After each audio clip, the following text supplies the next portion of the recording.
Electric field over the certain region, electric field E वाली है, और ई नॉट की वैल्यू दी, ई नॉट की वैल्यू है 100 है ना, न्यूटन पर कूलम। Yes, okay. और रेक्टेंगल सरफेस एरिया, एरिया दी वाला है sir 0.2 metre square, kept in region parallel Y axis, Y axis इसलिए जे यूनिट वेक्टर लिया, समझे बच्चों, ये वाई एक्सिस के कारण मैंने जे लिया, समझ में आ रहा है। The flux passing through this surface, flux कितना होगा, और फ्लक्स का फॉर्मूला मुझे पता है बच्चों, E vector dot A vector, right है। तो इसको कैसे लिख सकता हूं मैं, ई की वैल्यू मतलब ये दी वाली है, ठीक है, लिखो सर, ई की वैल्यू है 2 E naught I unit vector plus 3 E naught J unit vector minus 5 E naught K unit vector, ठीक है,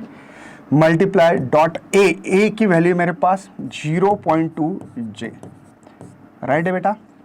फ्लक्स इज इक्वल टू, ध्यान से देखना यहाँ पे, यहाँ हम लोगों को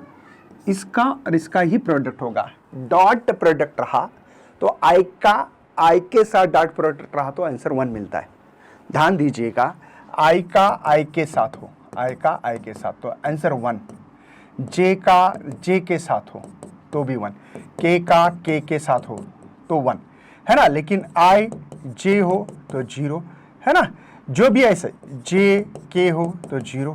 के आई रहा तो 0, मतलब इट्स सेल्फ मल्टीप्लाई रहा यूनिट वेक्टर तो ही आंसर बनाता।